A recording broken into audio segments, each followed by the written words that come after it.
A very good morning to you. Thanks for joining us on KBC Channel 1. Today is a very interesting day. Obviously, after the announcement of the president-elect on the 15th of August and the upholding of his win by the Supreme Court on Monday, it was obviously in the minds of every person that indeed we are dealing with transition here. And of course, with President Uhuru Kenyatta not seeking a third term because of the constitutional timelines, it means then that the country will be bidding him goodbye as he retires. And not just the country.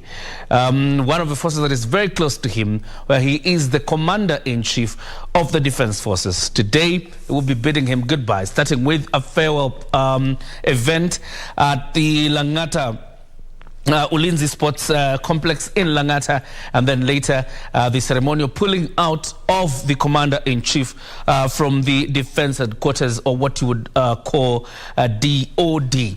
And obviously, to discuss this entire matter, I have retired men, what they say, once a soldier, always a soldier.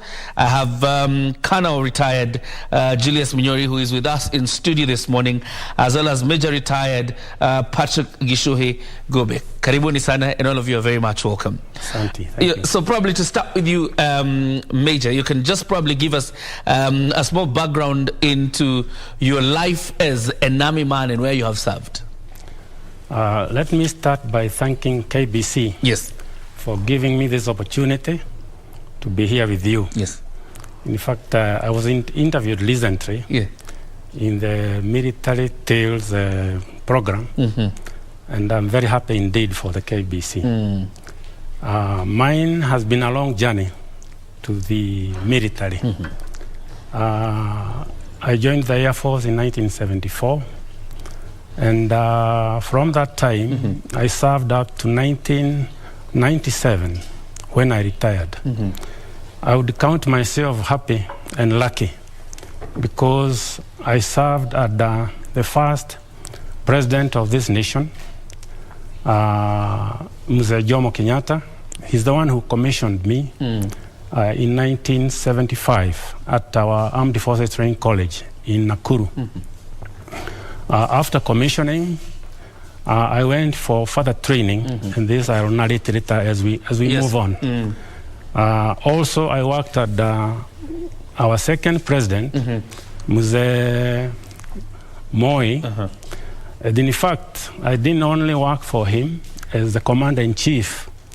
I flew him for a long time, and as a VIP pilot, together with another gentleman. Unfortunately, he's late now.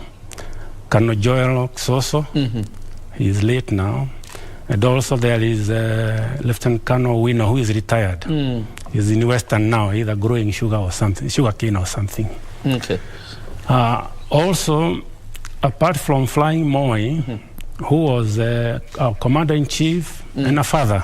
In fact, we used to fly him to Kabarak. All right, just hold on. We'll pick it up on where you've left once we've sorted out one of the technical issues with your camera. But let's just come to Colonel retired Julius Minyori. Probably also give us a bit of a background on how many commander-in-chiefs, for example, you've served and where you have served.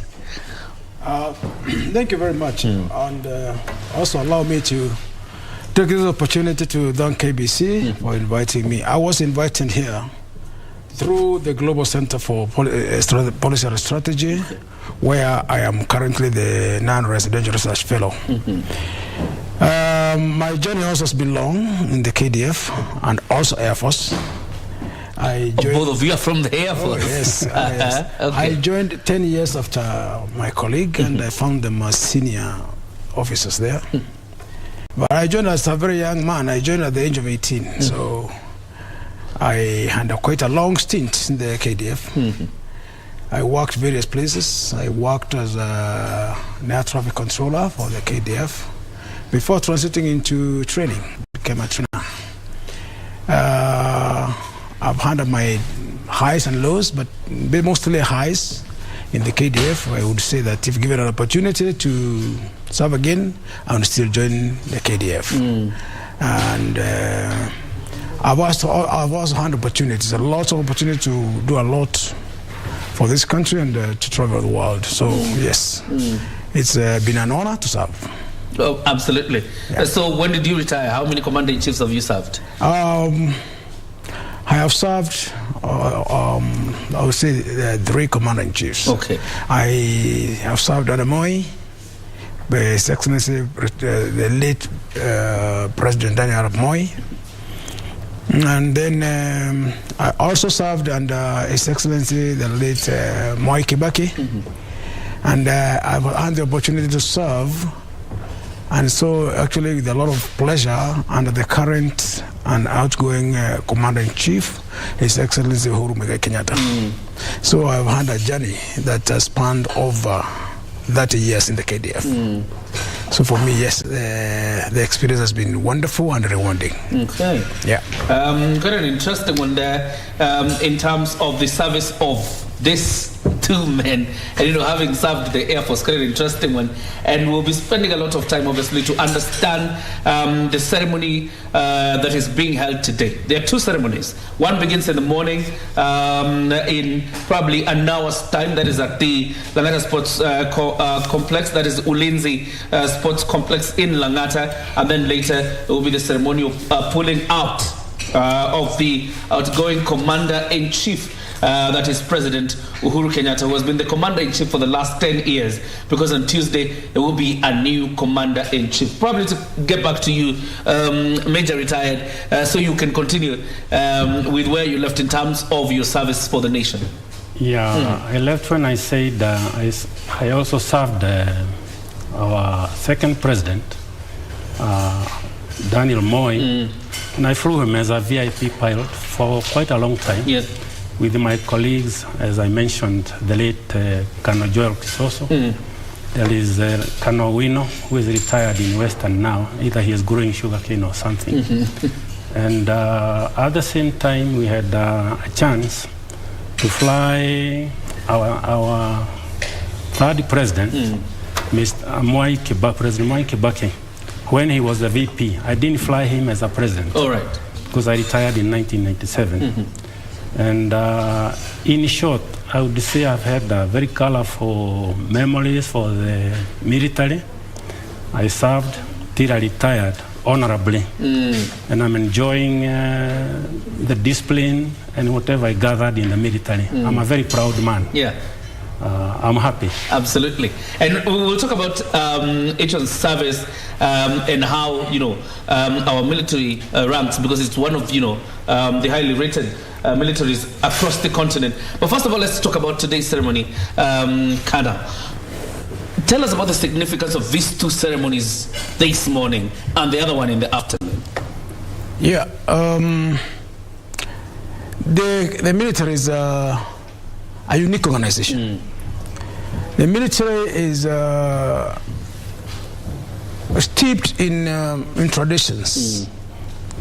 And these traditions is what really anchors what my colleague here has spoken about, the issue of discipline. And therefore, whatever the military is going to do, it has a tradition. Today, or when a new commander-in-chief or a commander comes on board, there are some traditions that have to be followed. And like I've said, these are the traditions that have helped grow that discipline that everybody talks about in the KDF or in the military. So, for example, today when His Excellency the President will be going to Langata Barracks for the first phase of the farewell party, or the farewell ceremony, really, it's not a party, it's a ceremony. For the farewell ceremony, it will be in tradition, in pursuance of military traditions.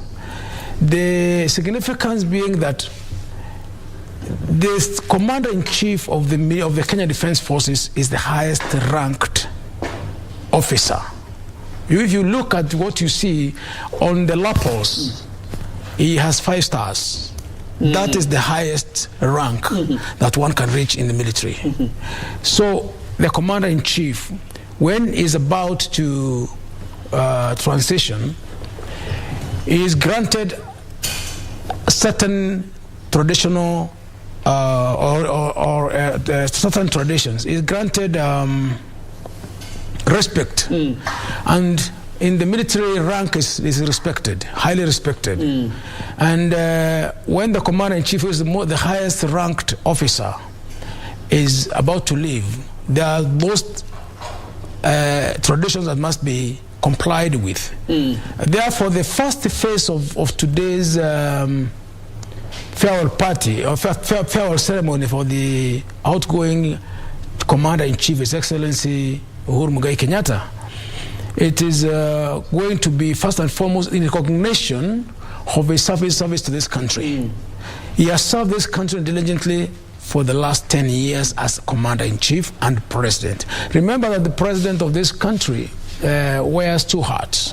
He has the sovereignty hat of actually leading the entire country in terms of civilian population, and then also the heart of the Commander-in-Chief. So when the KDF will be recognizing the President, they will be recognizing him in two phases. Because you also realize is that we as the military, we are not unique. We come from the people, and therefore we are part of the population. And therefore, the recognition will be in two phases, and the first phase is whereby now the KDF will go out of its way to show gratitude, just normal gratitude that our leader is shown, and the respect that goes with it. Okay. Yeah. And we'll talk about the second phase also. But Major, very quickly, in terms of the farewell, because sometimes when a chief, either probably a managing director or probably a colleague is leaving us, the farewell party or the farewell ceremony we do is typically about enjoying and probably a package for the colleague, and then they leave. Tell us typically, what is the farewell ceremony? What does a farewell ceremony for a commander-in-chief entail? Let me say briefly, it's a very big function for the military, and a very joyous one. And let me start by saying the military is set up on rank and file. As my colleague mentioned, the president, he is the head of state and he is commander-in-chief. He wears the two hats.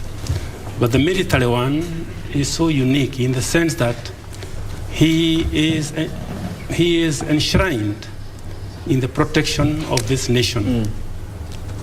The military setup in rank starts from the lowest, a senior private, and I don't know whether I should tabulate the ranks just for the interest. Tabulate, because it is very important. The military ranking, which for many years has been that way, starts with a recruit is not a rank. That is somebody you have recruited from the village. You will take him for training, depending on his qualifications. Then from training, he'll come, when he finishes training, he'll come and he'll start at the rank of a private. A private in reality has got no managerial responsibility in the military. It's just to be told what to do. Then from private you come to corporal. A corporal has got some very limited responsibility. Then from corporal you come to a sergeant. A sergeant is 3 pips. I think a lot of people might not know these things. Then from sergeant you come to senior sergeant. From senior sergeants you come to warrant officer 2, class 2. And that takes many years. Then from warrant officer 2 you come to warrant officer 1. We call them O1. And they are talking of people with the service of maybe 25 to nearly 30-something years old.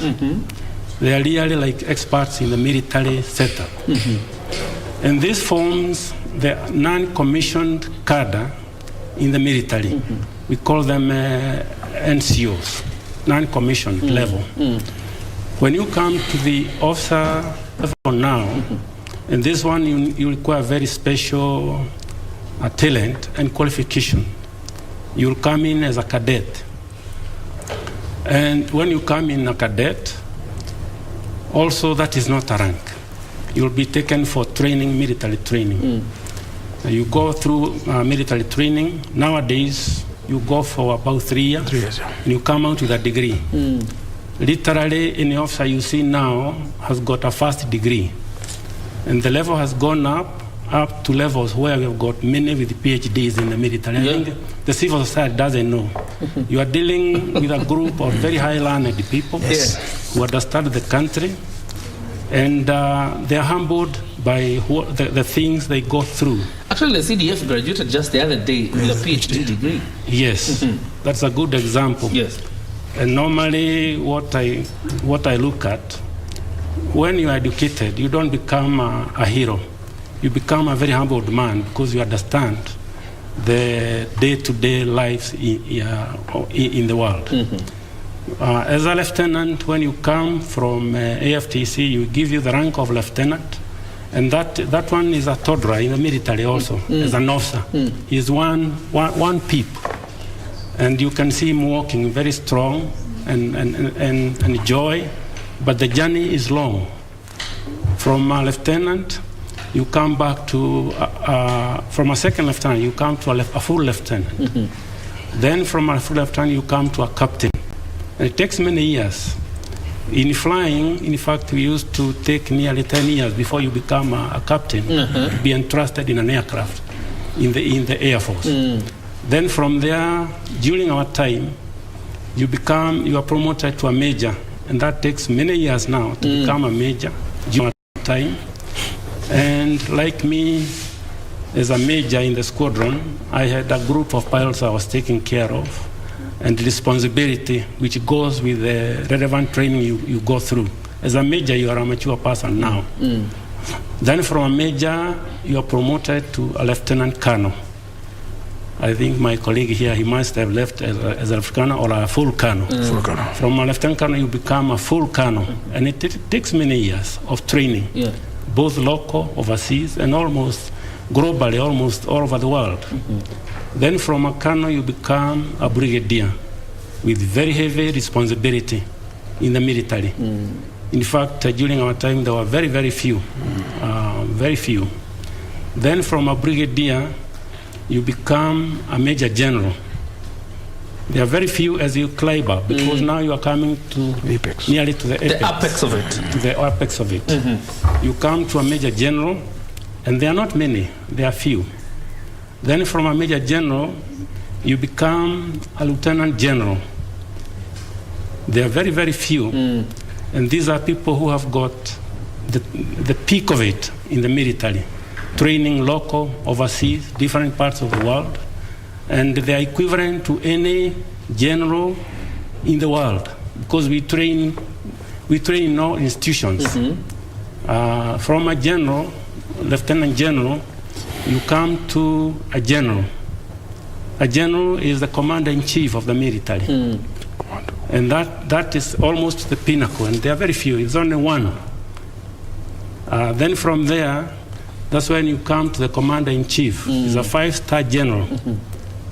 And it is very unique to be in that position in the military. And it is very heavy responsibility, both to the nation, during peacetime and during wartime. I don't want to go deeper into this because it's a very long journey. And today, as you asked me, it's a very joyous function for us to say goodbye to our outgoing commander-in-chief. He has done a wonderful job. And also, maybe later on, I think on Tuesday or something, when the new commander-in-chief will be sworn in, we shall salute him.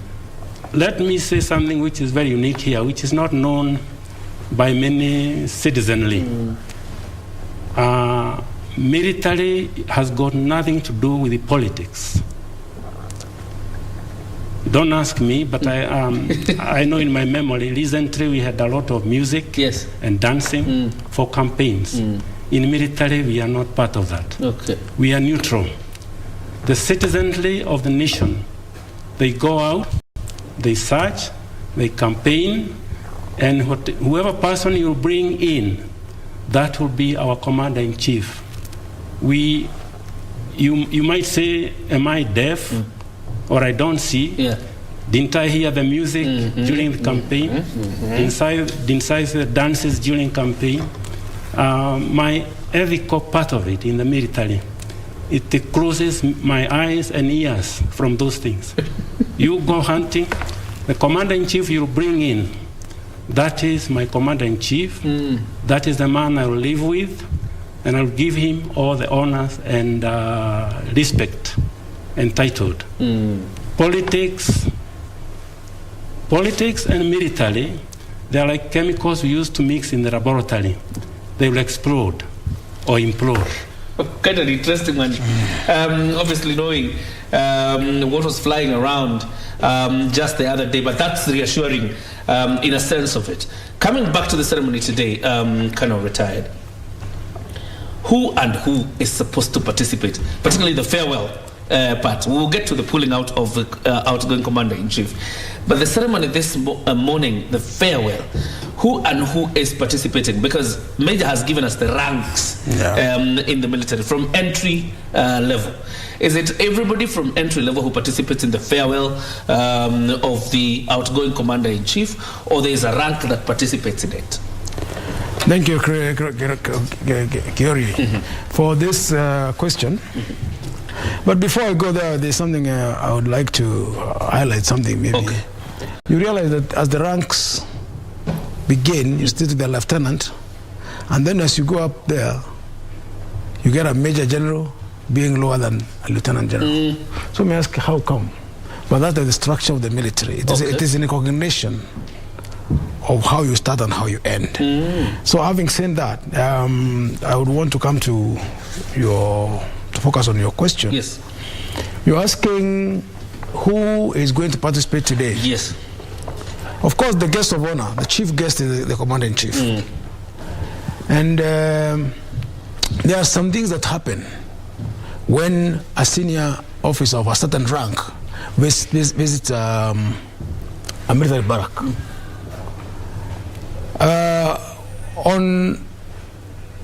On going to visit a senior military officer going to visit a military unit, he is accorded certain rights, and these rights include inspection of guns of honor. Okay. So for today, when the CNC arrives, when His Excellency the President, the Commander-in-Chief arrives at Langata Barracks, he will be received at the gate, and he will inspect what is called a full guard. He will inspect a full guard at the gate. Do we expect him to board the CNC vehicle that normally awaits him at the gate? It's expected that he will use that vehicle to proceed to the venue, and at the venue then he will be received by the commander of the defense forces and the minister, the cabinet secretary for defense. These dignitary, and of course when they are there, the entire entourage of the civil authority will be there. So when he inspects that guard of honor, the full guard, because there are several types of guards. There is the full guard, and then the half guard and quarter guard.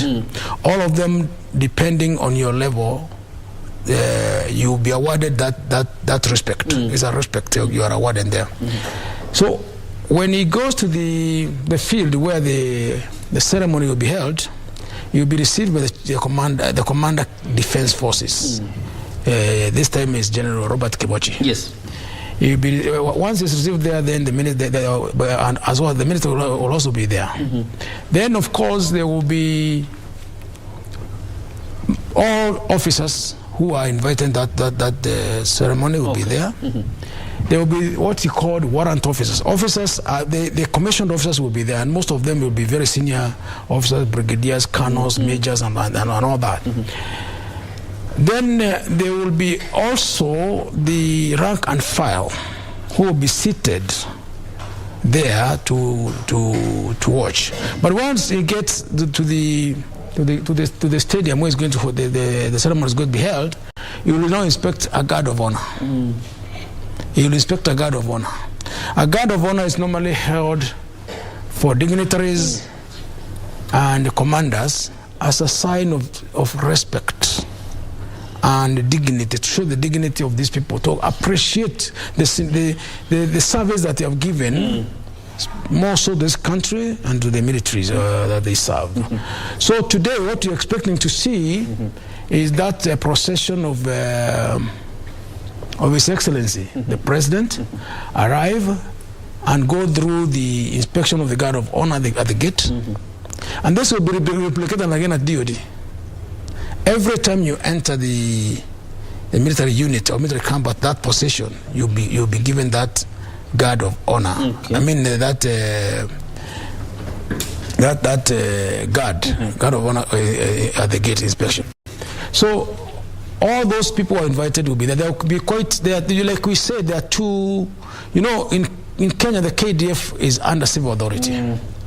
We do not have ultimate authority for ourselves. Yes. That's why we were subjecting to a minister. That's why we were subjecting to parliament. So at the end of the day, those who are in charge of the administrative aspects of the Kenya Defense Forces will all be there. Okay. And therefore there will be quite some fanfare. We expect some fanfare. For clarity purposes, Colonel, because from the ranks that Major gave us, from the rank of corporal all the way up. Yes. Do we expect such ranks there, or we are only expecting commissioned officers in this ceremony? Okay. We expect all of them. All of them? All of them will be there. Okay. The military again is a very interesting institution, because we know, so we have a tradition whereby the people, the ranks don't really mix that much. We have corporals and corporals and below, and that's corporals and the privates and senior privates. Then you have the sergeants and warrant officers going together, and then the officer cadre from the second lieutenant to the general, they're all together. They're all together. So that kind of structure has existed in the military. It's a tradition. Like I said, the military operates more on traditions, especially when they come to ceremonies.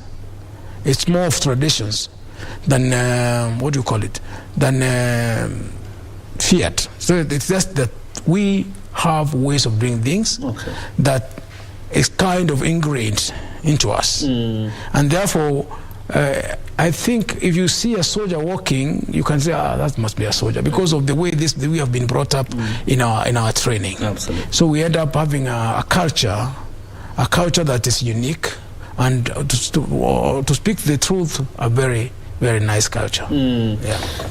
Let's talk about barracks, Major. And I want to tell our viewers, this is like a learning process, because some of these things you've not had a front row seat in terms of what happens when a commander-in-chief is outgoing, and now you got it. Let's talk about barracks. This is happening at the Ulinzi Sports Complex in Langata. Yes. Do we expect officers from the other barracks to join in this event? If they are not, what will be happening in the other barracks? Let me say, this is a very unique kind of function, because we are saying goodbye to our outgoing commander-in-chief. In the barracks, and let me give you a bit of maybe some information a lot of people are not privy to. The commander-in-chief, he has got responsibility to the defense of the nation. For him to function, and this authority is given by the citizenry. Literally, the citizens are the ones who give us the power to move on. They own.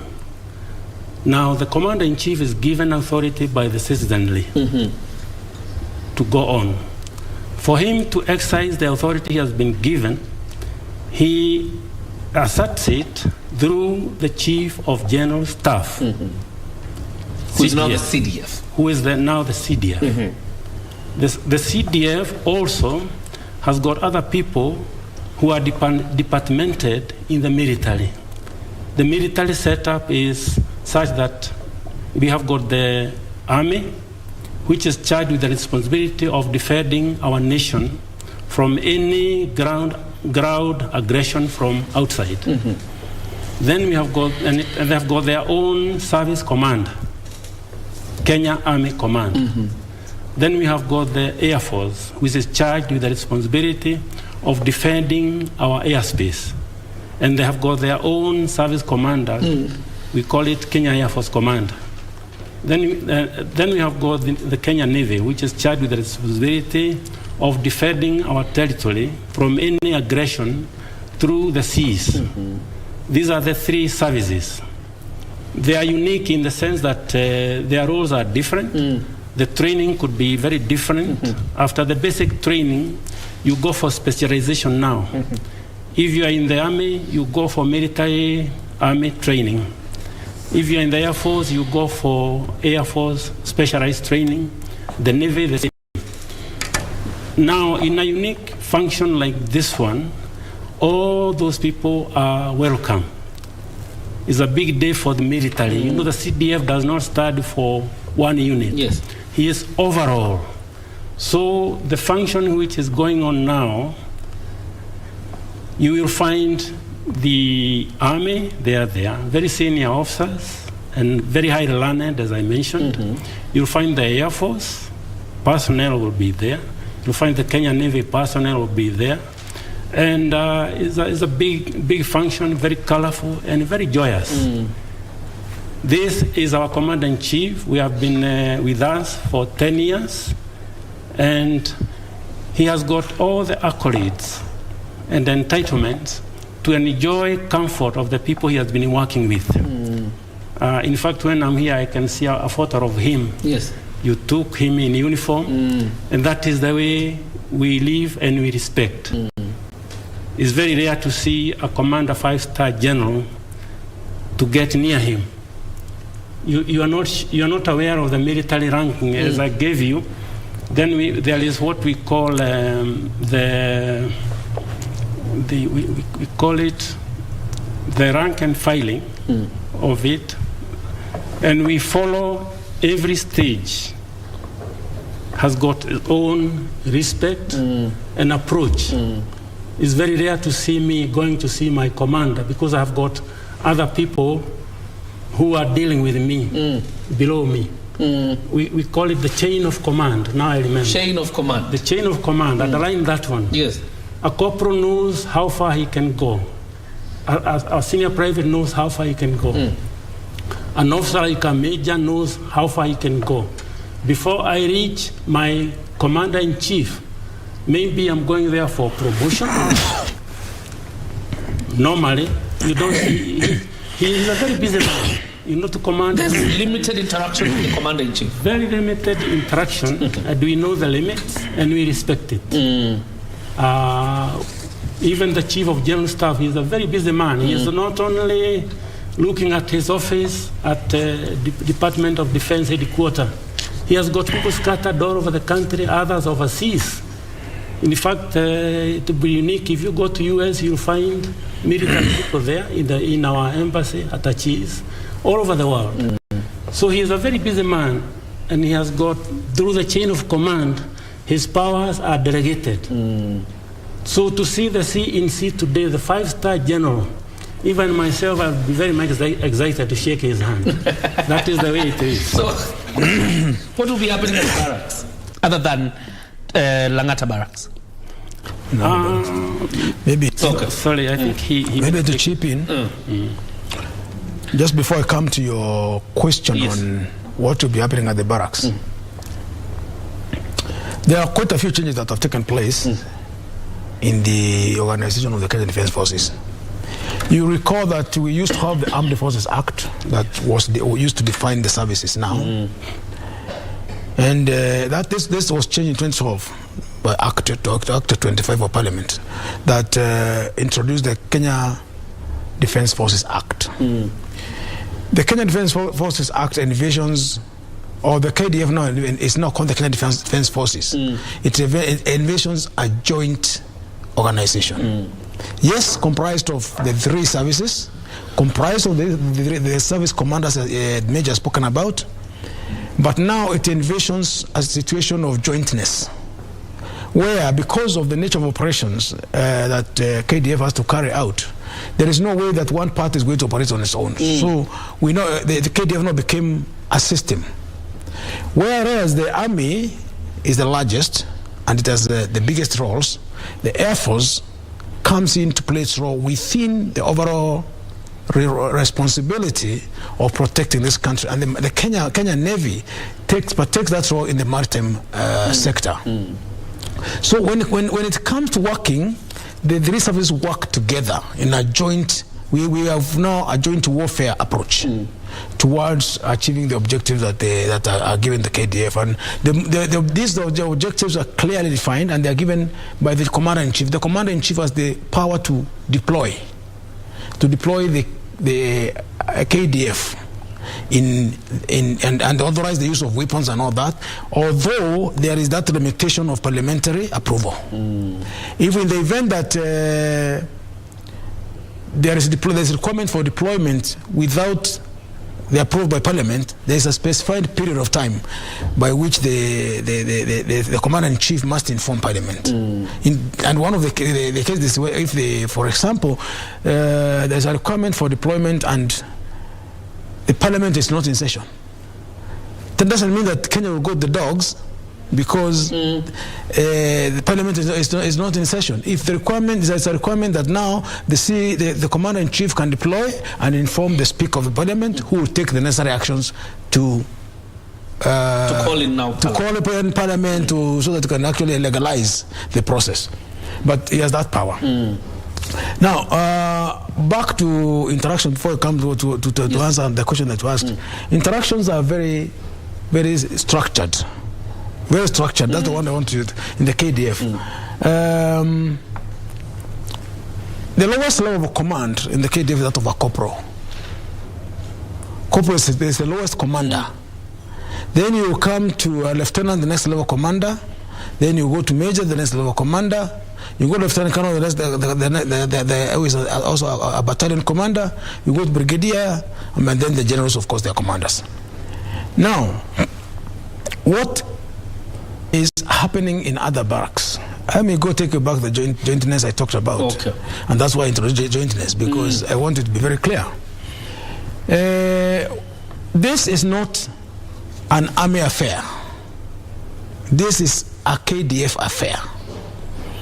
The entire rank and file of the KDF is involved. The senior generals are involved. Wherever they are, for example, what Major said, at the stadium in Langata, you will find very senior officers there. Of course, it is not possible for everybody to attend, but the representation will be there. And it will come from the Kenya Army, the Kenya Air Force, and the Kenya Navy. Then the celebration is being held at one centralized place, because it's not possible to hold it in all. If you remember the handover or the farewell ceremony for President Mwai Kibaki, it was held in Moi Abyss. So the celebration is military-wide, but it has to be held in one specific place. In one central place. Yes. Because of the requirement of those particular processes and traditions that have got to be undertaken. So at the end of it all, the celebration will be the KDF wide. Every unit, every formation will be celebrating this. But the manifestation will be at Langata, at the stadium in Langata. And the presence of select members of the KDF from the Kenya Army, the Kenya Air Force, and the Kenya Navy will all be there. There is maybe, you know, the Major talked about warrant officers. Warrant officers are actually very experienced soldiers, people who have been in the system for a very long time. They are the ones who are normally more young officers, because of the experience. They assist the young officers to quickly understand and come to speed about the functions. So you find that we have one person called the KDF Sergeant Major. The KDF Sergeant Major is the highest ranked non-commissioned officer.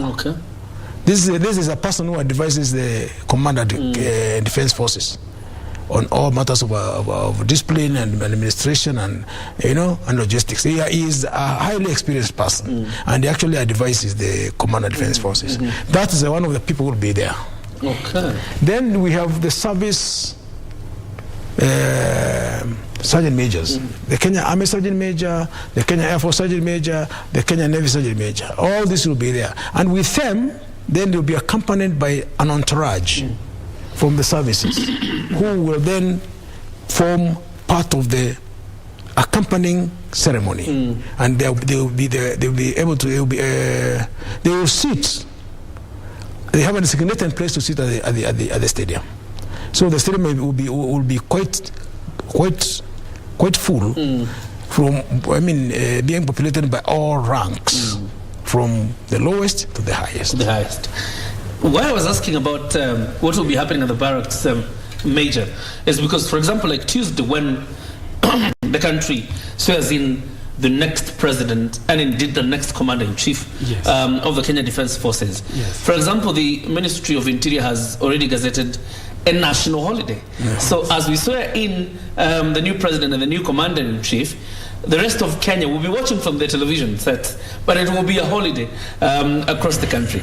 So my question is, what typically happens in this barracks? Because we are not at Langata complex. Yes. But we are in the military barracks, and there is an ongoing ceremony of bidding farewell to the outgoing commander-in-chief. So what are we doing, us that have remained probably at the Mtongwe barracks or probably at the Gilgil barracks?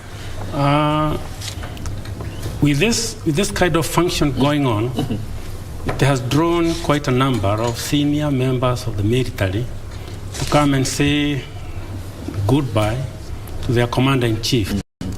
But don't forget that we still have a country to take care of. Not everybody will be in Rangata. Not everybody will close the barrack. Life in the military goes on, and it goes on every minute and second of the 24 hours.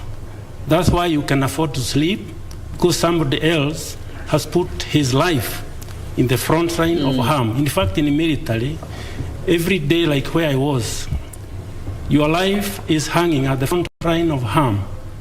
You come in the morning, you get into an aircraft, and you are not flying from airport to airport. You are flying for a mission. You can figure like the ones, sorry to mention, operating in Somalia. It's a hostile area, operational. So we cannot close the barracks because we still have the country to take care of. So whatever is going on in Langata is going on in DOD. Other people in Nakuru, Mombasa, barracks, they will see it in the TV. But life for the defense of the country, you cannot close it even for a second. Let me repeat, that's why you people can afford to sleep, because somebody else has put his life in the front line of harm every day. And let me align here quietly without shouting a lot. A gun is not a walking stick. Once you are given it and in uniform, you are being prepared for a role to die for your country. I think that puts you in a better perception of what goes in the military. Once you enrolled there, you are really putting yourself in total defense of your country, and there is no way of turning back. The military are the ones who make you citizenly sleep, enjoy, campaign. When you people are campaigning, the country is guarded day and night. Somebody is not sleeping. His life is at the front line. I think that puts you in a better perspective. We are not closing the barracks. The celebrations will go on. Others are guarding the nation. Absolutely. Like, Colonel, you were taking notes. Just to add on what Major said. The responsibility that is on the shoulders of a soldier is enormous. I remember when I was going to get my commissioning parchment, on my commissioning parade, when I opened that parchment, it read, I, President Daniel Arap Moi, repose in you a special responsibility. What does it mean to be reposed as special responsibility? Except that you're taking an onerous task of defending your motherland or your country. You know, it is not something that we as soldiers take for granted. It's a responsibility that we take wholeheartedly. Somebody sometimes back asked me a question, and I remember the question was, why is it that when a soldier hears a gunshot, doesn't run away, he goes towards that gunshot? It's because over the period of time that you've been in training, you have been trained to understand defense and to take everything above yourself. It means that when I go out there, I am not the one who matters. It is what is behind me that matters. This country, that mother, that father, that brother, that sister, those are the people who now matter. This country now matters more than. We normally say that also, let me also make this one clear, that there's no business of having dead soldiers. So you don't go out there to die. You don't go to the war front to die. You go there to the war front to make the other guy die for his country.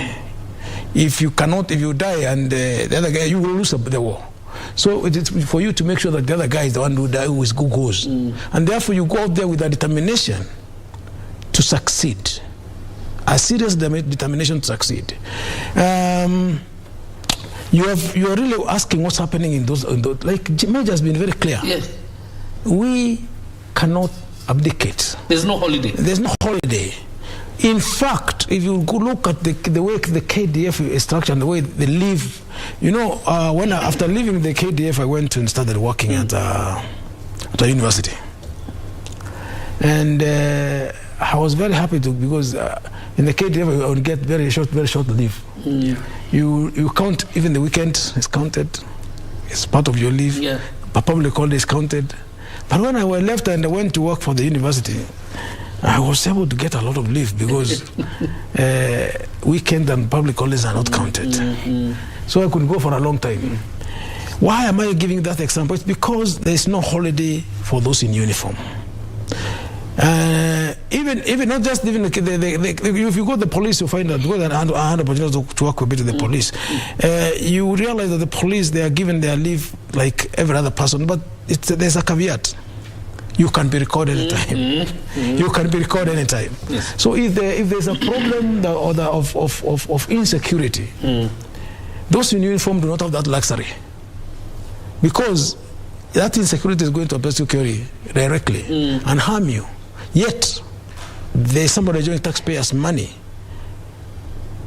to do that job. So the KDF has gone ahead and instituted among the people the need to protect the country.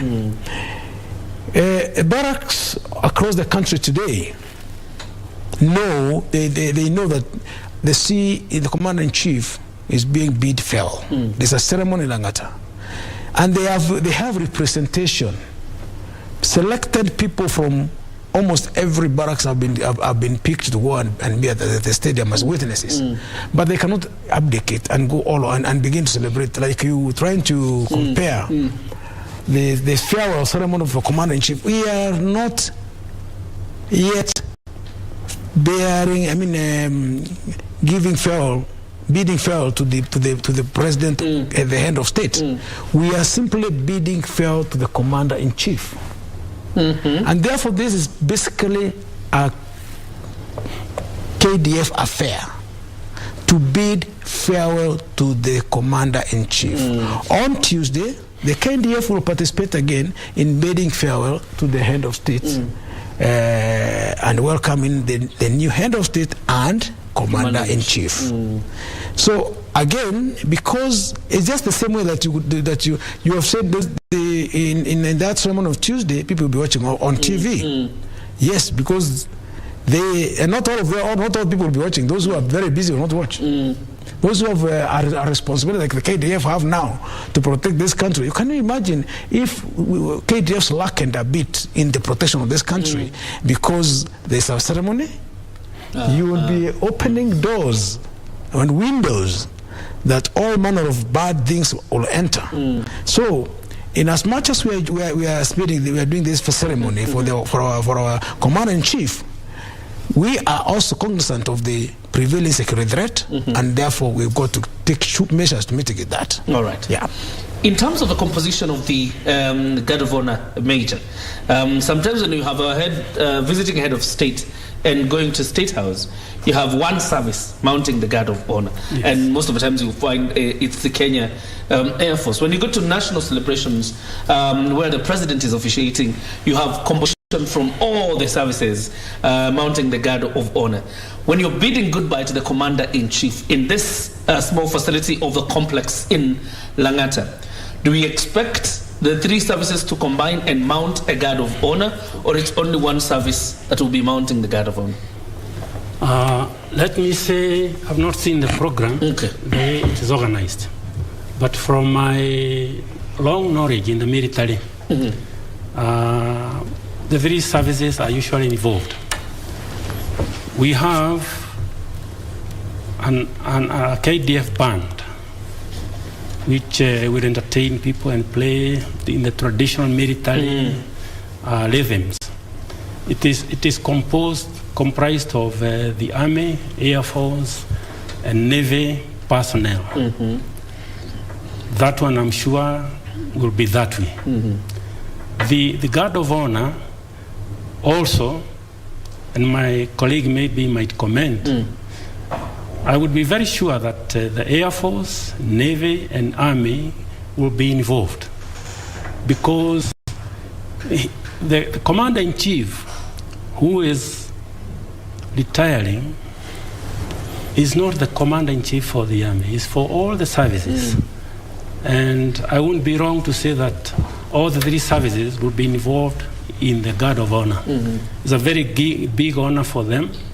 I think every service would like to be seen there, represented, and I don't see anybody being left behind. Maybe Kano can comment on this. Kano probably can pick it up. Thank you once again. On the matters of that respect of Guard of Honor, I mentioned earlier on that there will be what's called a guard, a full guard at the gate. That full guard is a welcoming guard that shows respect for a senior person coming to the barracks. When the president goes to the stadium, there will be now a Guard of Honor parade. After he inspects the Guard of Honor, the main Guard of Honor now, there will be a parade, what's called a march past. The three services will march past the dais to show respect and honor to the Commander-in-Chief. And that is why when they form up, we call it forming up. When they're forming up and break into platoons and into sections, that we will find the first one to go be the Kenya Army. Because in the KDF there's seniority of service. The senior one is Kenya Army, then the Kenya Air Force, and then the Kenya Navy. So in the march past, once the president has inspected the Guard of Honor, the commander of the entire parade is one.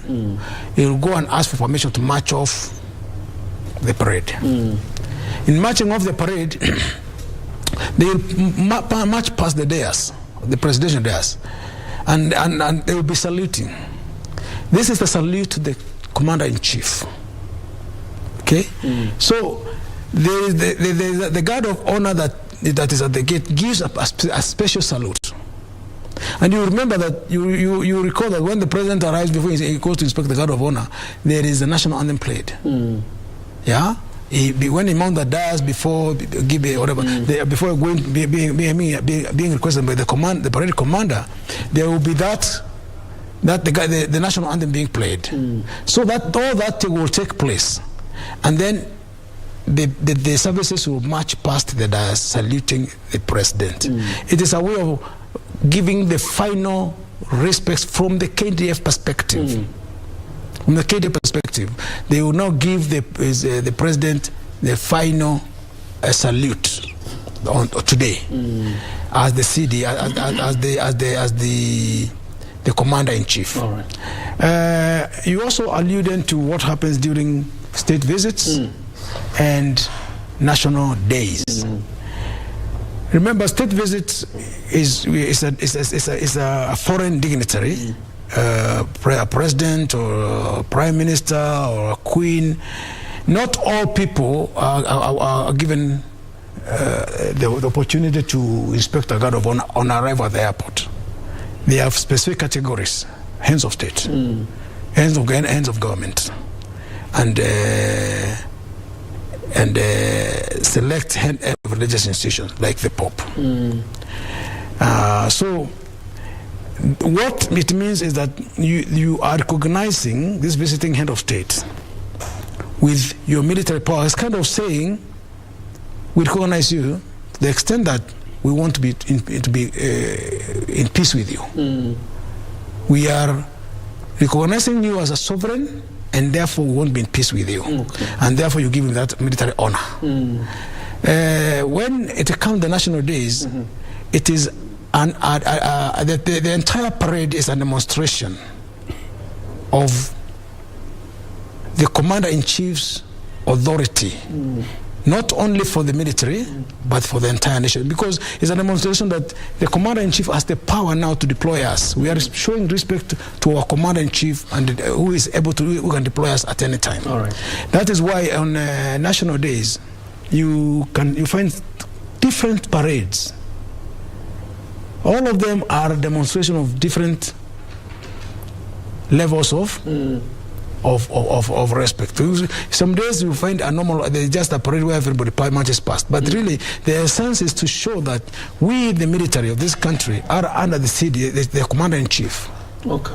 And we are therefore demonstrating our respect to him and to the people of Kenya, who can actually deploy us to protect this country. All right. Let's take a short breather. Of course, when we come back, we pick it up on the ceremony this morning of bidding farewell to the outgoing Commander-in-Chief, President Uhuru Kenyatta, having served the country for 10 years, and Commander-in-Chief again for 10 years. And of course, then move to the afternoon ceremony. We'll be talking about the significance of it and who will be doing what. Don't go too far. We're coming back in a minute.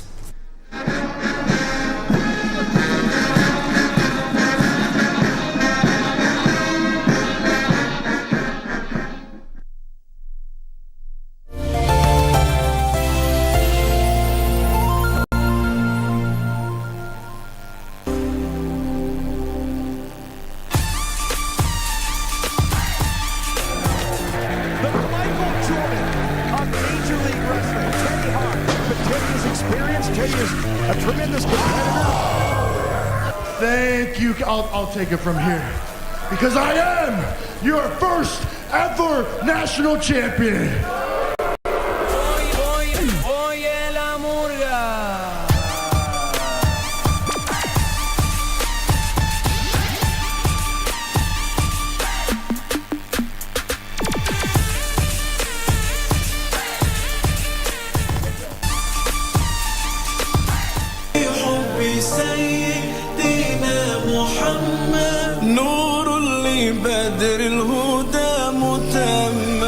Yani ina maana nchi ama mji ikiwa na amani, unakuta hata nchi zingine zinawadhamini, zinawafadhili sana, zinawaaminia. Muislamu wa kisawasawa ni yule ambaye anadumisha amani, anaepukana na maneno ambayo yanaweza kupelekea kuvurugika kwa amani, na vitendo vyake pia huwa vinahusika na kuhifadhi amani.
And we're back on. We continue with the coverage of the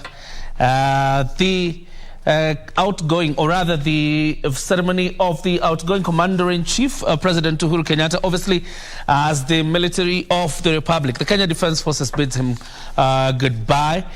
This is a very important exercise happening today. All services in the Kenya Defence Forces, you're looking at the Kenya Army, the Kenya Navy and the Kenya Air Force, will be bidding goodbye to their Commander-in-Chief, President Uhuru Kenyatta, who has served them for the last 10 years as their Commander-in-Chief. And it will be quite a colorful ceremony being held at the Ulinzi Sports Complex in Lang'ata. And then later, there will be the pulling out of the outgoing Commander-in-Chief at the Defense Headquarters. So it's a day that is packed with a lot of what you would say color and fanfare as the Commander-in-Chief and President Uhuru Kenyatta exits. And of course, at some point, we'll also be able to talk about his legacy as the Commander-in-Chief and as President of the Republic of Kenya in terms of improving the welfare of the soldiers in camps. And of course, there are a lot of people here sending in text messages. We'll be looking at some of them, obviously intrigued by some of the military lessons they're getting this morning, and we'll be reading out some of them in a bit. But Major, you are very intrigued by the picture that we have on our screen. Probably if Jackie could just give us a full shot, because the picture is right behind Colonel retired Julius. That's the picture of President Uhuru Kenyatta in that ceremonial attire of the 5-star general, the Commander-in-Chief. Question is this how we expect him to dress up today? Will he come up in a suit? Will he show up in a military fatigue? What do we expect the President, the Commander-in-Chief, to look like as he comes, for his farewell? Difficult to predict the way he will be wearing, but I wouldn't be very far if I say that he'll be dressed the way he is now. This way? Yes. Okay. Let me not give it 100% because it's difficult to read what is going on. But what you see, the uniform he is wearing is called number 1 dress in the military. The military has got very many uniforms and dresses. This is called number 1 or ceremonial dress. And normally it is not worn this way unless there's an occasion in the military. It's not a routine kind of uniform. And as I can see in the picture, it is something to be very proud of. On the shoulder, you can see his ranks. That signifies 5-star general. The ranks he has. Nobody else in this country has got that rank. That's the highest. It's a 5-star general. And for our civil society, it is difficult to depict these ranks. People see them, but they have got their own meaning.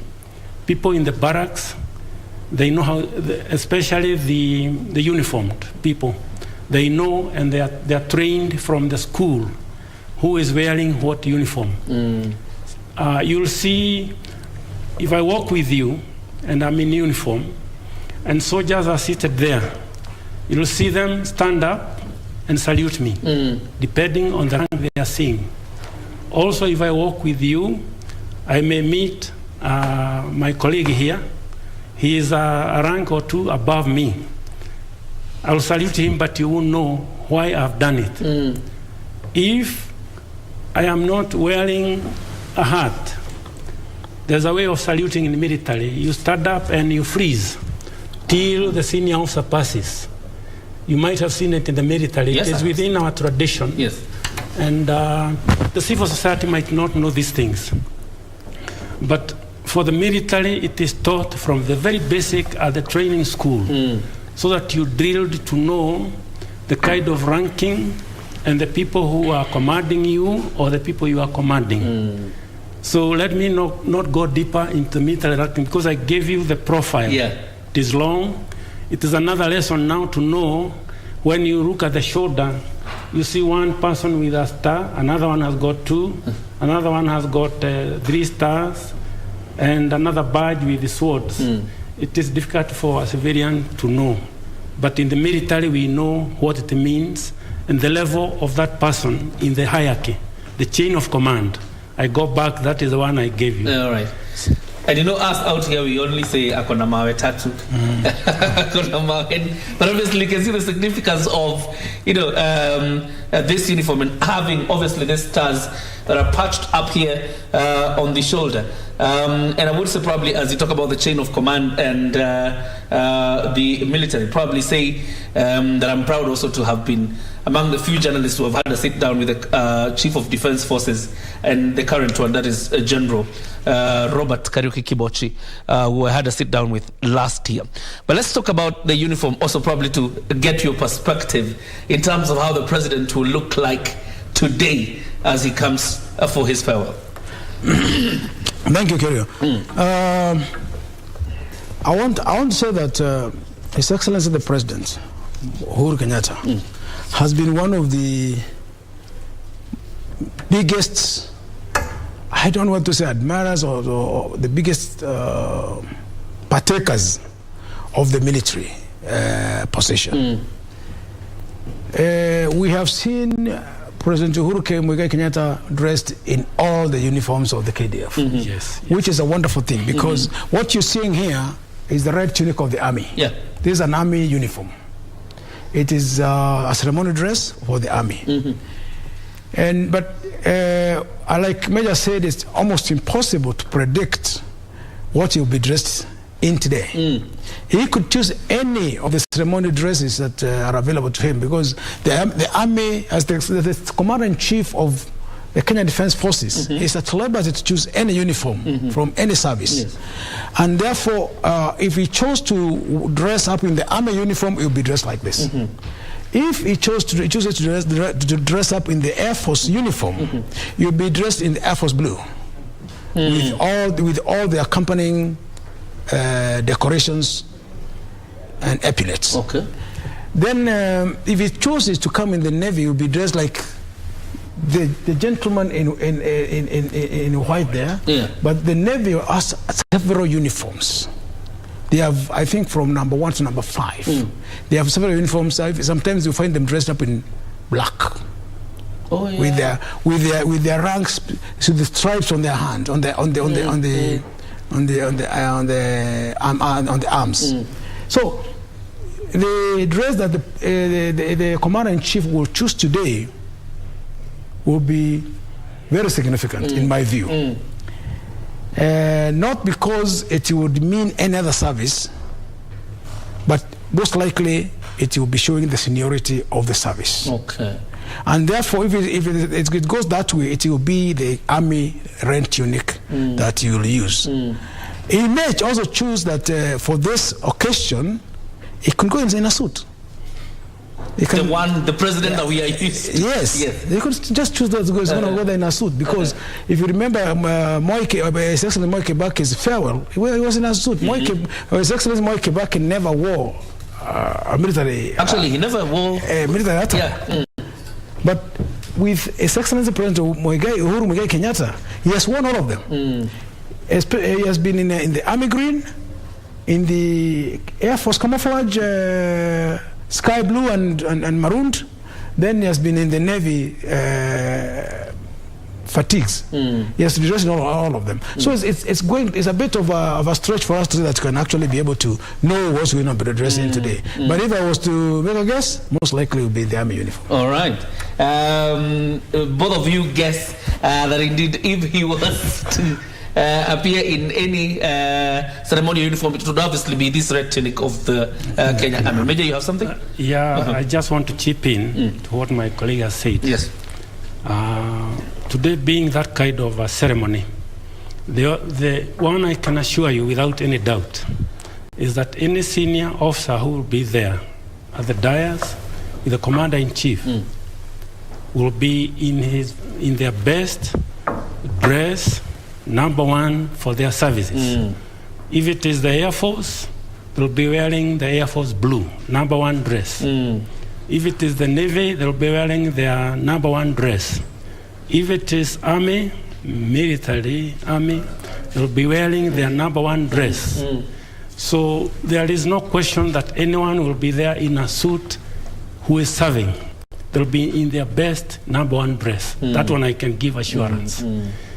The only people who might be in a suit are the retired generals who might be invited. Yeah. These ones, they don't have to wear uniform. They retired, they served honorably, and I think quite a number will be invited there. And of course, you take us to a very important point, because under President Uhuru Kenyatta's commander-in-chief, he's been served by General Karangi. There's the immediate former CDF, that is General Samson Mwatete, and then you have Robert Kariuki Kibochi, but that one is still in office as the CDF. Do we expect a show-up of these two generals who have served as CDF under President Kenyatta? Yeah, most and likely. Of course, what role will they play? Most likely, yes. And it's not just the retired CDFs who will be there. It's most likely that most of the retired general officers will be invited for the ceremony. It's not that they're not going to play a critical role of like the serving CDF is going to do. What is going to happen is that these general officers are invited in recognition of their service. You know, Major said here, to get that rank of a general, it's not a walk in the park. So these general officers will be invited as part of recognition of their service, and more so in solidarity with retiring commander-in-chief. Okay. So I would want to actually argue that the invitation is more so symbolic that all generals retire. Case in point, these generals have retired. General Uhuru Kenyatta, because he's a general, is retiring. His cohort will be the retired generals who have gone before him. Therefore, there will be colleagues. You'll be able to see colleagues in retirement. Okay. It will be a show of extension of what happens outside the uniform. Because we are celebrating His Excellency the President in uniform. So what then happens outside in uniform? You'll be able to see retired General Karangi in suit. And they will see retired General Mwatete in suit. You'll see retired General Kianga in suit. And as a fellow general, he'll be joining his fellow generals out there in suits.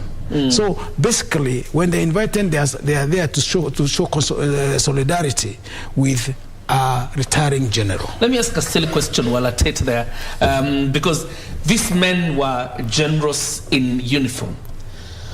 What happens when they retire? Do they surrender the uniform so much so that they can't wear it again as retired generals? Because every time, obviously, when we have seen them in public, we have only seen them in suits. Even in military events, we have only seen them in suits. Well, in Kenya, we follow mostly the British traditions. Okay. There are those who follow American traditions. It's a different story. Once you retire in Kenya, you cease to wear that uniform. The only time that uniform you keep, the general officers keep their uniform. Okay. But they don't wear it. When they pass away, then the uniform is displayed on the casket. But you do not wear that uniform once you have retired. You can keep your uniform, but you do not wear it, because wearing a uniform signifies service, active service. It signifies active service. It doesn't mean that these retired generals do not have a role to play in the KDF matters. Remember, they are working encyclopedias of military knowledge. So obviously, if there's a requirement for them to be referred to or be consulted, they would be consulted, because they have knowledge that goes way back. They are knowledgeable, Major saying they're highly educated people. And therefore, with that knowledge will not just let go to waste. And in as much as they do not wear uniform anymore, they remain very relevant within the Kenyan Defense Forces circles, and they can be called upon for advice, because they are now veterans. as part of the veterans, they can now be called upon to provide advice where it may be needed. All right. Major, there's a friend of mine called Moigai Wanjeroga, says, good morning, Salimia Major, Gobe, we were together at the Kenya Air Force. He was a Puma pilot. I think he served together with him at the Kenya Air Force. I know him. He must have joined the squadron. Yeah. When I was, we had already established a squadron. Okay. I'm among the few, the initial group of helicopter pilots, both in the Air Force and in the country. So Muigai Joroga must have found me there, and I wish him all the very best. All right. One of the days we shall be meeting. Absolutely. And you have live pictures there from the complex in Langata. That is obviously to tell you. So what is that, for example, Major? What is happening there? This is a display by members of the KDF. We keep faith, very faith in the military. Yes. And I don't know the tradition nowadays. We used to reserve mainly Wednesday as a games day. And everybody will go to the field, regardless of age. So long as you can run and kick a ball, we don't want you to score, but we want fit people in the military.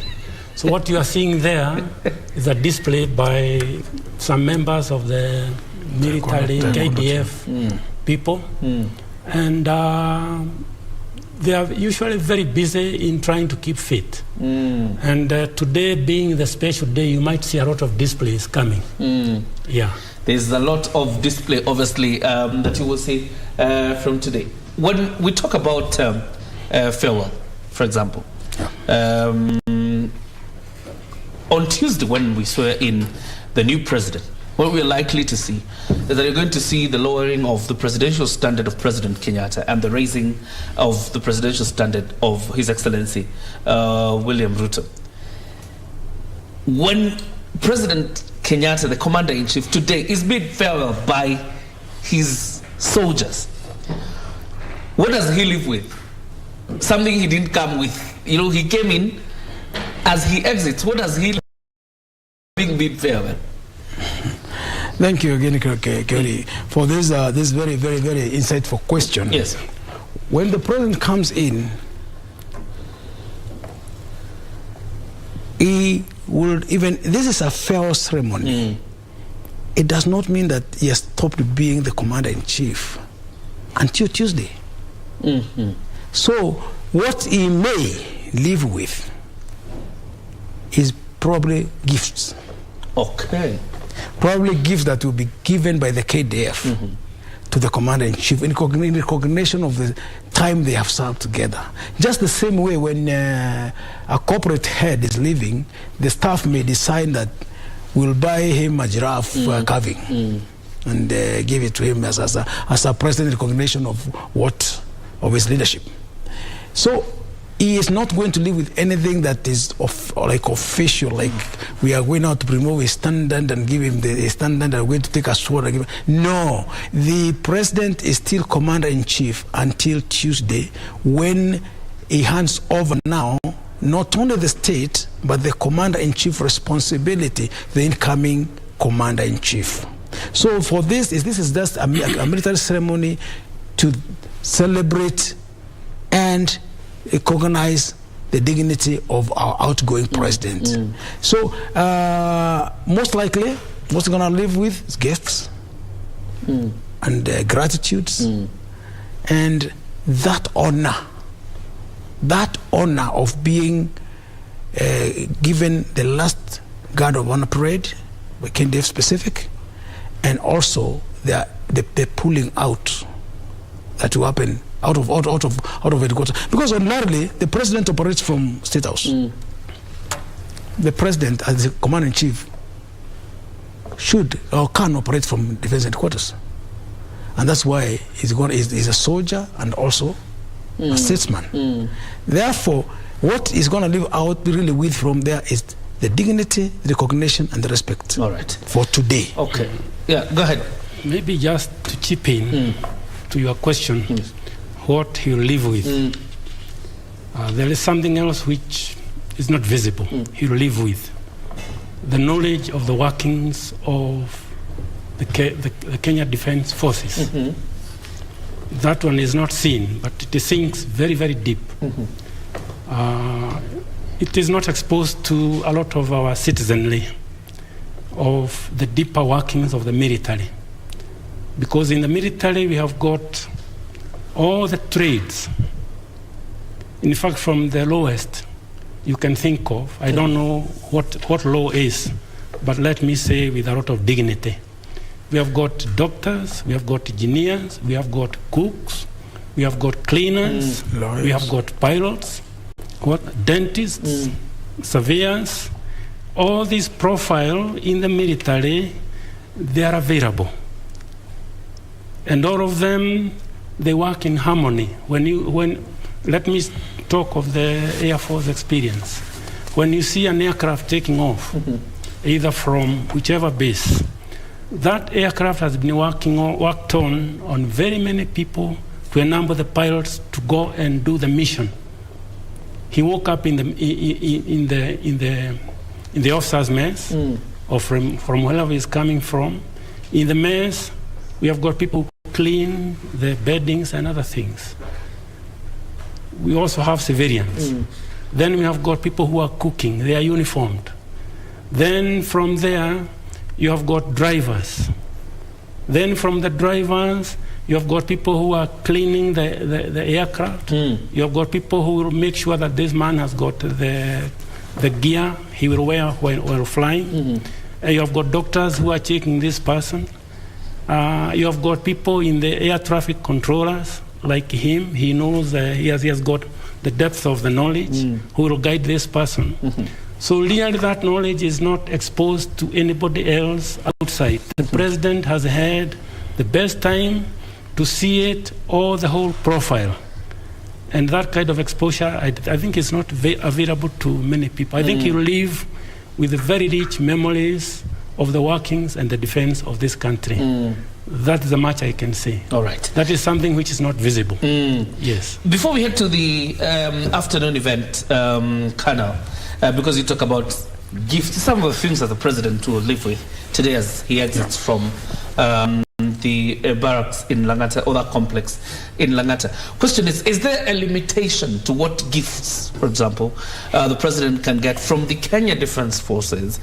And also, other than, is there a limitation? The other question is, are there specific gifts that the president must get from the Kenya Defence Forces? Thank you once again. I hear you. Let me explain that in giving these gifts, the KDF does not in any way infringe on the law. Okay. So the gifts are guided by the Chapter 6 requirements. And therefore, the gift that the KDF will give or may give, they may or may not, they may give to the outgoing commander-in-chief, are not of an inducing nature, considering that now that relationship between the CNC and the KDF is terminating. So basically they give gifts that do not go beyond the requirement of the law, and therefore they act within the law. But there are really no specific gifts that are stated anywhere that the KDF may give to the outgoing commander-in-chief. It is decided by probably the last time there was a committee for that purpose. It's decided by that committee, we'll give him this, or we'll give him this, because after 10 years, you must understand the interests of your boss within those 10 years. So obviously they know exactly the kind of gifts that His Excellency the President Uhuru Kenyatta may be interested in, and therefore within the stipulations of the law, they will be able to give the kind of gifts that are decided upon. Having said that, I also asked him to add that it's not a must that those gifts are given. No, they are very voluntary gifts, and they do not in any way infringe on the law, because the gifts are given voluntarily. Yeah, it's not a question of whether they should be given. That's quite an interesting insight, particularly when you're dealing with a day like today. Major, talking about the afternoon event and the pulling out of the outgoing commander-in-chief. From a civilian perspective, if you pull me out from where you live, how would I? It's like you're chasing me away. Tell us about what is this pulling out and the significance of it? We are not chasing him away. Okay. He is living in a very colorful ceremony. When I retired, we used to have the tradition of when you get commissioned as a very young officer, we used to call it dining in parade. And we shall welcome all the young officers into the service. When you are leaving, we used to have a function, we used to call it dining out parade.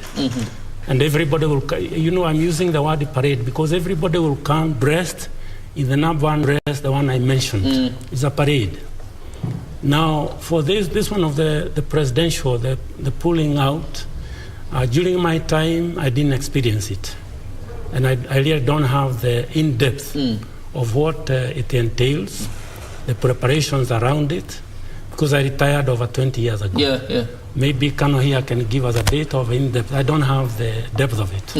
Yes. Tell us what is this pulling out? And you're pulling out to where? Let me first of all talk a little bit about the traditions. It's like I said, the military is full of traditions. Yes. When officers retire, when the officers join the Kenyan Defense Forces as second lieutenant, there is a ceremony to dine them in. A dinner, an elaborate dinner is held to break these officers into what is called the unit culture and traditions. And it's done with pomp and fanfare. You will wait now until when you retire, and another one is done now to bid you bye. Another dinner to dine you out. You are dined in, now you'll be dined out. The same can be actually used to explain the pulling in and the pulling out of the retiring general.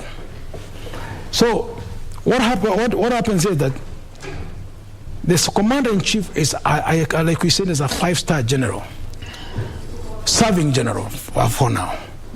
Therefore, for the dignity, the respect of his service to this country as a commander-in-chief, the KDF will show him respect. It's a tradition that goes way back from the British militaries.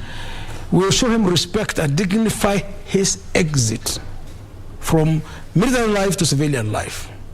Military life is confined inside barracks. Civilian life is outside the barracks. Officers, general officers, demonstrate that respect.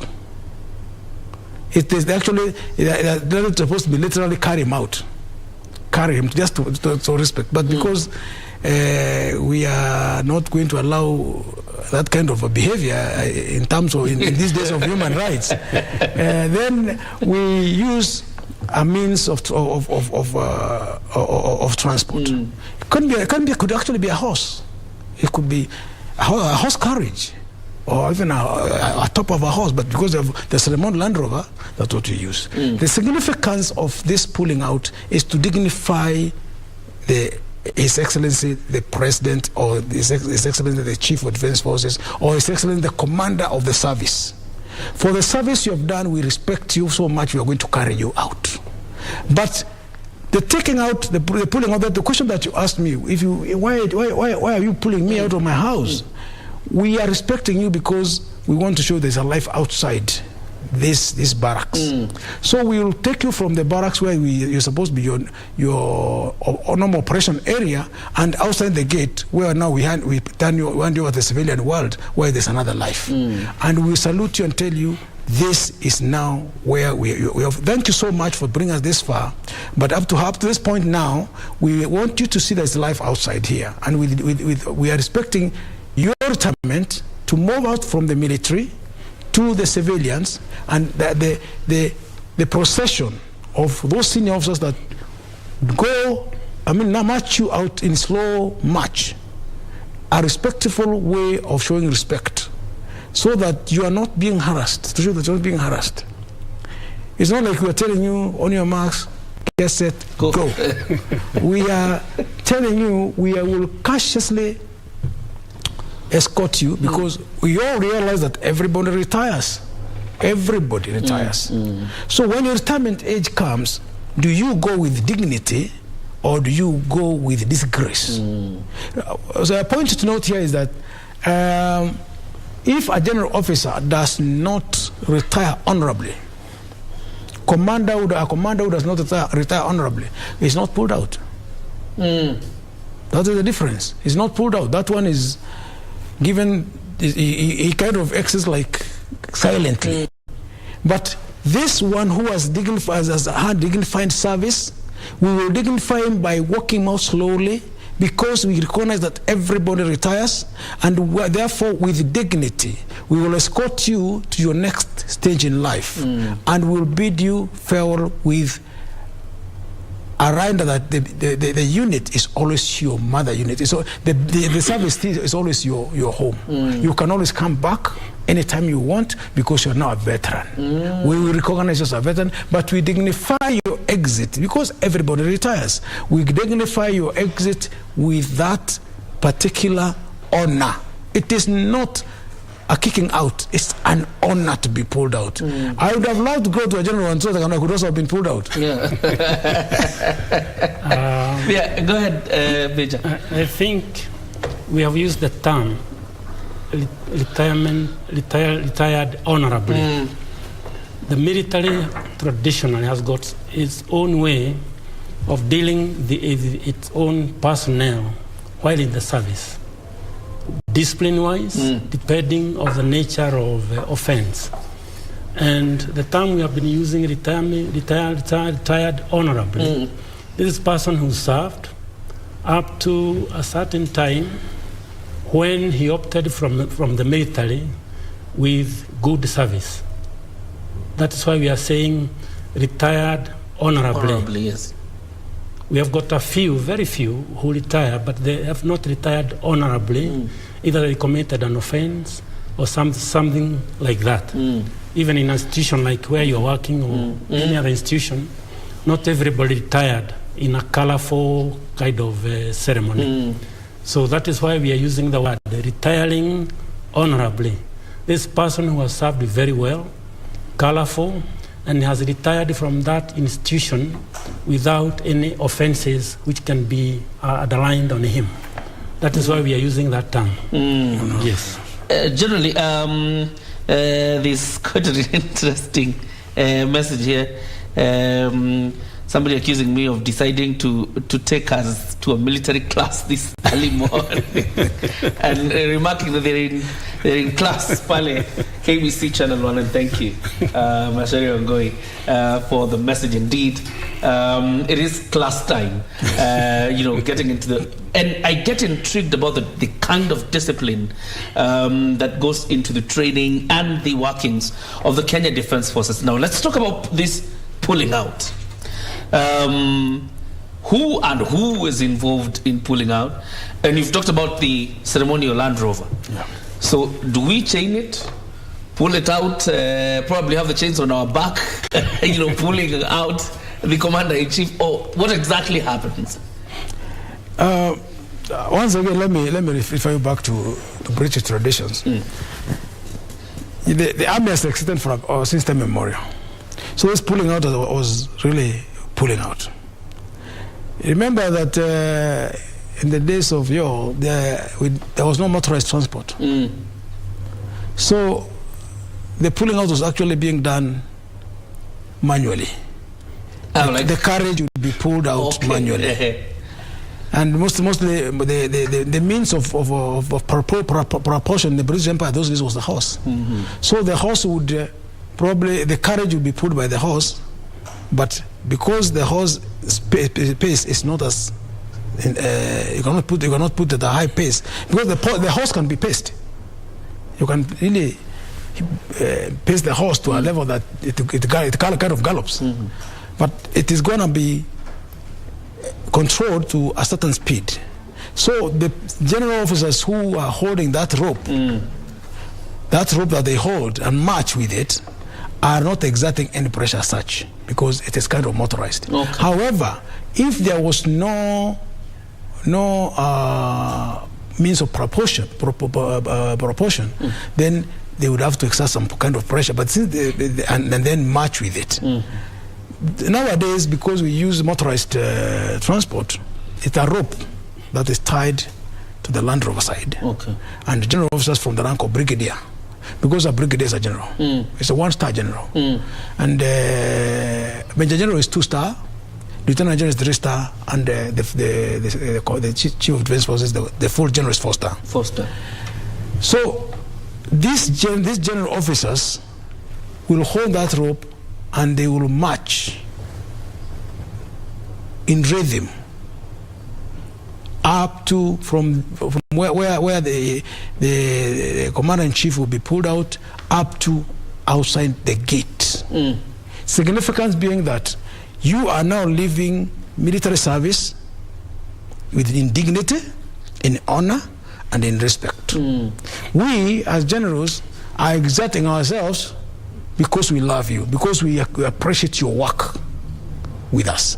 And therefore, we are taking you to the next stage in your life honorably and comfortably, with respect. So they hold that rope and they march in unison. Again, the KDF is the military has those traditions. They march in unison up to outside the gate, where now the flag, the flag of the exiting general is taken out from the car, his official car, and taken back. Then he assumes the car that he has now, the one that had the pedal, is now goes out the pedal. He goes home without the pedal. Okay.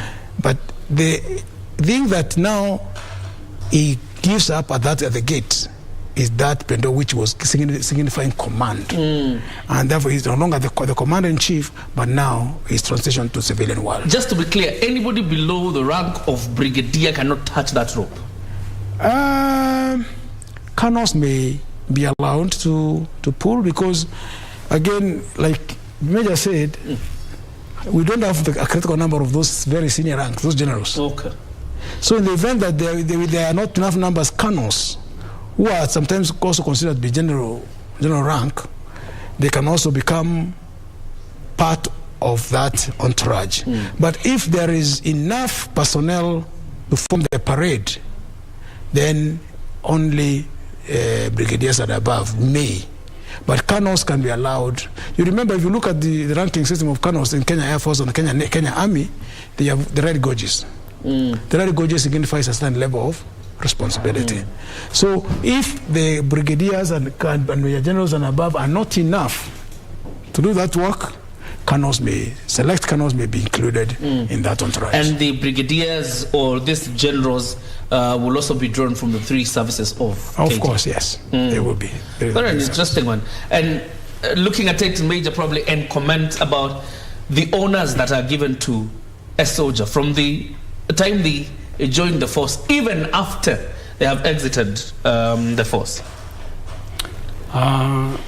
There are many honors in recognition of the service of uniformed personnel of the KDF. The honors given are in forms of medals. During parade, you have seen people with medals hanging on their uniform. They are of different insignia. They designate some events somebody has taken part in. There are many in profile. For the senior officers, they are awarded medals, and these are gazetted within our profile of the state. During the ceremonies, I think in December, around there, the senior officers, you'll see them being awarded medals, depending on their ranks. Personally, the medal I have, I've got a medal, is called Order of Grand Warrior of Kenya. This medal I was awarded, I think, in 1987.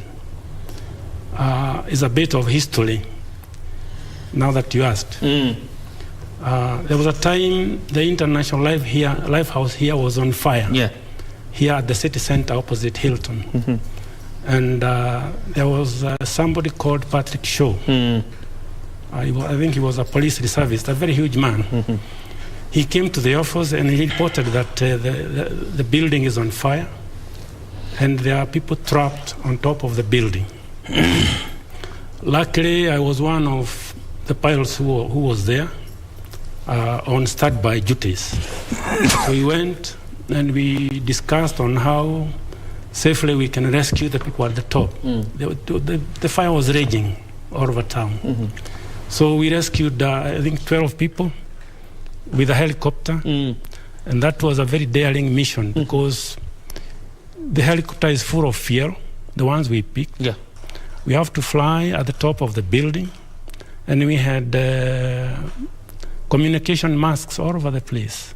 And you can imagine the helicopter, the blades, but when they are rotating, we call it rotor. You might think it is one blade, but the speed is very high. So we came and saved them, but the blades are rotating around metal masks. And we saved those people. We landed at the far end of Uhuru Park, and those people just mingled within the others. And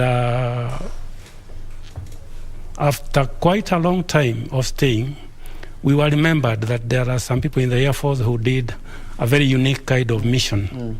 Literally, we are hovering on fire.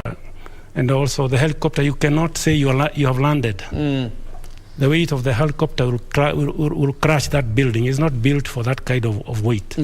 So literally, we are on full power. And these people came and we rescued him. So we were awarded, we were two. We were given OGW as a medal decoration. And it is in line with the question you are asking, how we award our people. Nowadays, it goes even to the people who are taking part in athletics. There's quite a number in the military. They are recognized. We have got others who are doing very unique missions in hostile areas. They are also recognized. And now that I mentioned that event at the Lifehouse, I think our people are unique in a way that that time when we came to rescue, we had very many people crowding at the bottom of the building. All over Hilton, it was crowded with the people, watching the rescue as if it is a football match. If this aircraft is only God's grace that it never caught fire, because we are literally hovering on fire. If anything happened, we could have lost a lot of people. But I brought it because you mentioned about the decorations. Absolutely. I'm a decorated person. I should have come with my medal here. You should have. You should have. Obviously, there are questions coming in, and we'll be responding to each one of them because of the interest that Kenyans have in their Kenya Defense Forces. There's somebody who's asking here a question. Obviously, it's on succession. Does the president-elect, is he likely to inherit the outgoing President Kenyatta's ADC? Because the gentleman here is the ADC to President Kenyatta. What happens after Tuesday? Let me explain that. The person that stands behind the president, the uniformed officer that stands behind the president, called the AD camp, ADC, is really the symbolic representation of the military at that level. And he has a lot of roles you cannot go into right now. But to the question of whether His Excellency William Samoei Ruto will be inheriting the ADC, on Tuesday there will be a ceremony And part of that ceremony is that shift from the commander-in-chief now to the incoming commander-in-chief. There will be a ceremony where the CDF will hand over the sword to the CNC, current CNC, who then hands over to the incoming CNC. Once that has been done, it signifies handing over of the commander-in-chief authority. You will see something happen there. The ADC will also shift from the current CNC to the incoming CNC. He will shift there, and he will go and stand behind there. But what then happens that in terms of longevity, the incoming commander-in-chief may or may not. You realize that President Kibaki had several ADCs. So after some time, an ADC may be retired, not retired from the service, but retired from being a commander, an AD camp, and a new AD camp will be brought in. The military will be consulting on the selection of the AD camp. So the military selects the AD camp, who is going to go to the CNC. Because honestly speaking, the commander-in-chief may not know who are the suited persons to serve that responsibility. Okay. So the military will be consulting, and then they will make nominations to the president. The president will select one of them. All right. He may decide that he's going to keep the current ADC, although the current ADC right now, there are two. There is a lady and there is a gentleman. I think the gentleman was promoted to the rank of a brigadier. Yeah. But the rank of normally the rank of an ADC, the president, is a full colonel. So he may not be continuing as a brigadier. The president may also decide that he wants a brigadier to be the ADC. Yeah, it is not a question. You know, the commander-in-chief is so powerful that he has the final decision in everything that is being said. So he can decide that I'm going to retain this person, or he can ask the chief of defense forces to give him another person to work with, who is going to be his AD camp. So that's a question that you cannot really be you cannot go firm and say he's going to retain, because it's not a requirement. There's no legal requirement for him to retain. But what is required is that shift on that day from that place, that the current commander-in-chief to incoming commander-in-chief. The president, the outgoing commander-in-chief, will still be given somebody from the KDF to go and continue arranging his things for some time until he's now able to transition completely. All right.